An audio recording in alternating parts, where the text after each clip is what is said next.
বর্তমান ক্রিকেটটা অনেকটা হচ্ছে ব্যাটসম্যান ওরিয়েন্টেড অর্থাৎ সবচেয়ে বেশি অ্যাডভান্টেজ পায় ব্যাটসম্যানরা এবং রাজত্ব করতে দেখা যায় ব্যাটসম্যানদেরকে। এর পাশাপাশি দর্শক হিসেবে সবাই ব্যাটসম্যানের ব্যাটিংটা দেখতেই সবচেয়ে বেশি স্বাচ্ছন্দ্য বোধ করে। সেই অনুসারে প্রতিটা টিম তাদেরকে সেভাবে অগ্রগতি করতে দেখা গেছে। বাট পুরোটা উল্টো দেখা যাচ্ছে শুধু আমাদের ক্ষেত্রে। অর্থাৎ বাংলাদেশ বোলিং যথেষ্ট ভালো, হেলথি কম্পিটিশন চলতেছে আমাদের বোলিং লাইন আপে। বাট ব্যাটিং মনে হচ্ছে যে আমরা এখনো অনেক পিছিয়ে এই ব্যাটসম্যান ক্ষেত্রে। বিশেষ করে বর্তমান যে ক্রিকেটের চাহিদা, সেই চাহিদা মেটাতে আমাদের যে ব্যাটিং প্রয়োজন ছিল সেটা আসলে পুরোপুরি ব্যর্থ বা আমরা এখনো সেভাবে নিজেদেরকে তৈরি করতে পারিনি। আমার কাছে যে বিষয়টা সবচেয়ে বেশি আ দৃষ্টিকটু বা আমার থেকে মনে হয় সেটা হচ্ছে যে আমাদের ব্যাটসম্যানরা তারা তাদের উইকেটের যে ভ্যালু সেটা বুঝতে পারে না। সেটা আমি একটা উদাহরণ দিলে আপনারা বুঝতে পারবেন। আপনারা অন্য কোনো দলের ম্যাচ দেখি তখন আমরা দেখতে পাই যে অন এভারেজ ২ থেকে ৩ ওভার যদি ৩ ওভার ধরে তখন অন এভারেজ আমরা জানি যে ৩০-৩৫ রান বা ৪০ রানের কাছাকাছি যেতে পারে বিশেষ করে টি-টোয়েন্টির ক্ষেত্রে।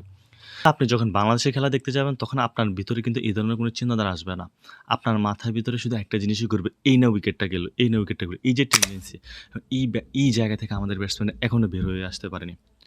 আমি এটা বলতে পারি যে আমাদের প্লেয়ারদের মধ্যে যথেষ্ট পটেনশিয়ালিটি রয়েছে এবং তারা যথেষ্ট ভালো প্লেয়ার।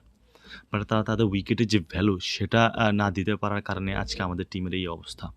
প্রতিদিনই ব্যাটসম্যানদের ভালো সময় যাবে না, সেটা সত্য কথা। একজন ব্যাটসম্যান হিসেবে হয়তোবা তিনি কোনো ম্যাচে ৮ বলে ১০ রান করবেন, আবার কোনো ম্যাচে ১০ বলে বা ৮ বলে ২৫ রান বা ২০-২৫ রানও করতে পারে। কিন্তু প্রকৃতপক্ষে সমস্যাটা তখনই বেঁধে যায় যখন আপনি ৮ বলে ১০ রান করার পরে ৯ নাম্বার বলে গিয়ে আপনি নিজে উইকেটটা দিয়ে আসেন। বা ১০ বলে আপনি ২০-২৫ রান করার পরে ঠিক এর পরে আপনি নিজের ইনিংসটা বড় করতে পারেন না, নিজের উইকেটটা দিয়ে আসেন।